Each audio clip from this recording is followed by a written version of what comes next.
nandito na naman tayo sa panibagong araw, panibagong vlog. Kita nyo naman before na nasa 8,000 na yung views natin kung papaano mag-harvest ng kamote. So, ipapakita ko sa inyo ngayon gayem kung papaano naman magtanim ng kamote. Ang kasama ko for today, ipapakilala ko sa inyo.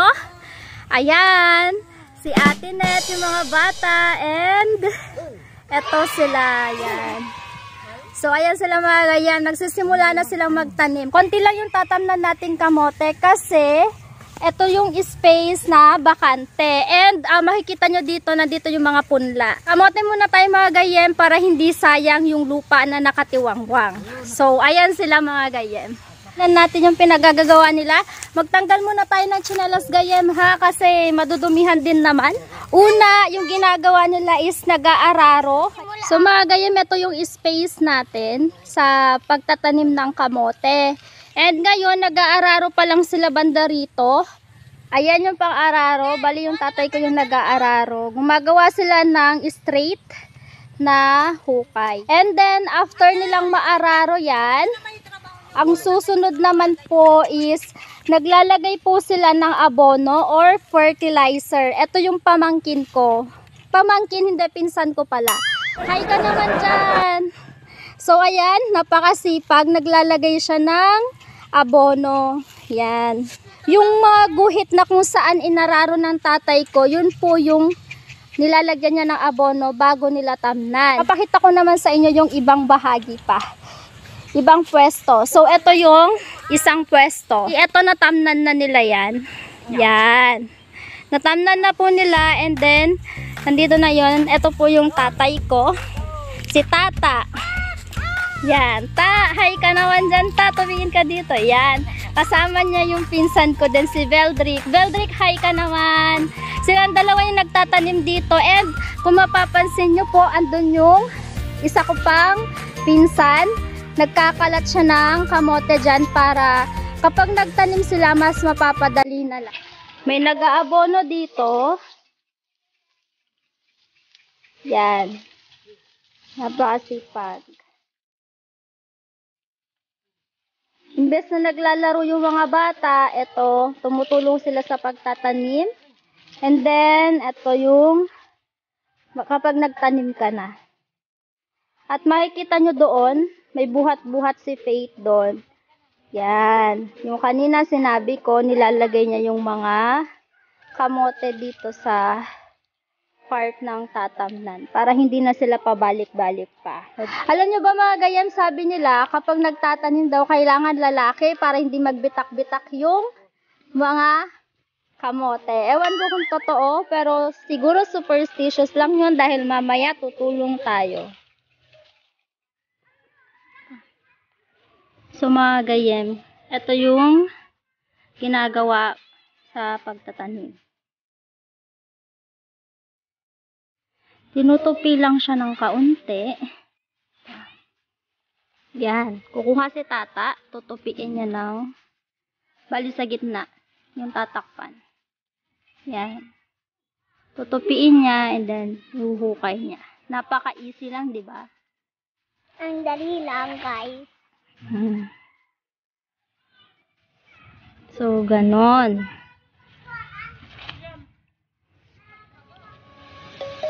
Let's sing a song full of hope, full of pain. Why don't you sing along, my friend? For it's our last refrain. Forever young, ever strong, ever brave.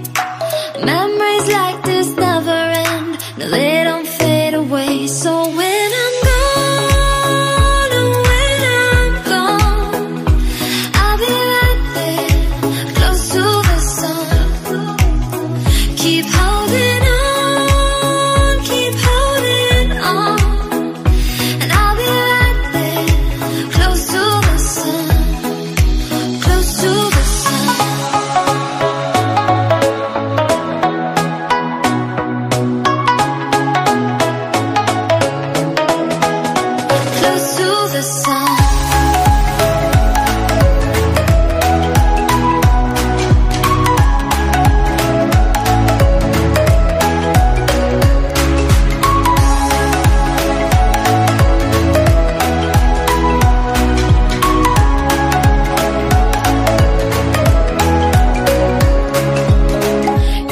We're the ones who let shine through the rain, the ones who stood for something more. We won't forget your names. The tide is high, say goodbye, we're setting sail, and all those midnight secrets told, we'll take them to the grave. So when I'm gone, oh when I'm gone, I'll be right there, close to the sun. Keep holding on, keep holding on, and I'll be right there, close to the sun, close to the sun.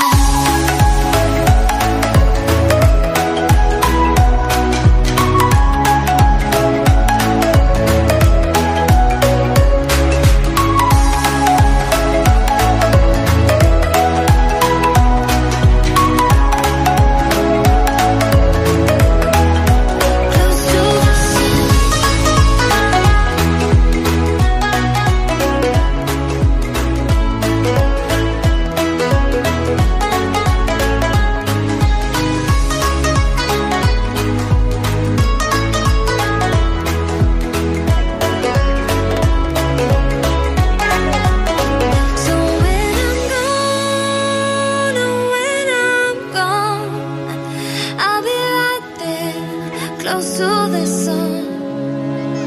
Keep holding on, keep holding on, and I'll be right there, close to the sun, close to the sun.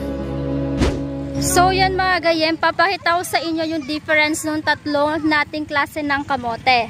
So yung kaninang tinanim namin dito sa side na to, ito yung Taiwan. Kung makikita nyo siya, kulay green yung stem niya and maliliit po yung dahon niya. So ito.